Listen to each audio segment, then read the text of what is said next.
Hare Krishna, Krishna Krishna, Hare Hare, Hare Rama, Hare Rama, Rama Hare Hare. Please stand. The party. ये है तुलसी Gabbard, जिन्हें America के नए राष्ट्रपति Donald Trump ने राष्ट्रीय खुफिया एजेंसी का निदेशक चुना है। And announce that I'm joining the Republican Party.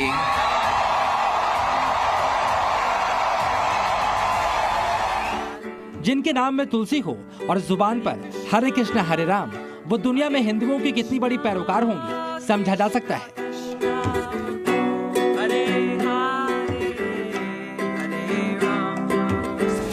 और विवेक रामास्वामी के बाद दूसरी हिंदू तुलसी गबार्ड को अमेरिका में इतने महत्वपूर्ण पद पर बैठा देखकर किसको सबसे ज्यादा मिर्ची लगी होगी समझना मुश्किल नहीं।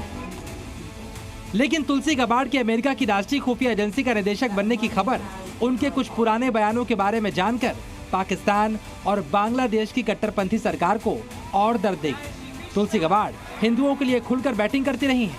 तुलसी इससे पहले पाकिस्तान और बांग्लादेश में हिंदुओं पर अत्याचार की आलोचना कर चुकी हैं। 2021 में तुलसी ने अमेरिकी कांग्रेस में एक प्रस्ताव पेश किया जिसमें बांग्लादेश में हिंदुओं के संरक्षण की मांग की गई। इसके अलावा इस प्रस्ताव में 1971 में पाकिस्तान की सेना के हिंदुओं पर अत्याचारों की निंदा की गई। इस प्रस्ताव में कहा गया पाकिस्तान की सेना ने जानबूझकर हिंदुओं को निशाना बनाया। वहीं 2017 में भारत में आतंकी हमला करने वालों को पनाह देने वाले पाकिस्तान की आलोचना भी तुलसी कर चुकी है। तुलसी ने पाकिस्तान को आतंकियों की सुरक्षित पनाहगाह बताया है। तुलसी अमेरिकी कांग्रेस में पाकिस्तान की मदद रोकने की कोशिश भी कर चुकी है और अब डोनाल्ड ट्रंप की यही हिंदू सेनापति अमेरिका में राष्ट्रीय खुफिया एजेंसी की निदेशक बन चुकी है। देखिए, ये एक अच्छी बात है कि भारतीय मूल के लोगों को राष्ट्रपति ट्रंप के नई सरकार में अच्छी इंपॉर्टेंट पोजीशंस मिली हैं या मिलेंगी और भी। तो अभी तक विवेक रामास्वामी और तुलसी गबार्ड दो को इंपॉर्टेंट पोजीशंस, जिसका मतलब है कि जो भारतीय मूल के लोग हैं उनका कंट्रीब्यूशन अमेरिका की राजनीति में, अमेरिका की इकोनॉमी में, अमेरिका की सोसाइटी में कितना बड़ा इन्फ्लुएंस है उनका। तुलसी गबार्ड की मां ने हिंदू धर्म अपनाया था और तुलसी का लालन पालन हिंदू रीति रिवाजों के बीच हुआ है। तुलसी पूरी तरह शाकाहारी हैं। एक जमाने में डेमोक्रेट रही तुलसी ने रिपब्लिकन पार्टी ज्वाइन की और डोनाल्ड ट्रंप का जोरदार समर्थन किया।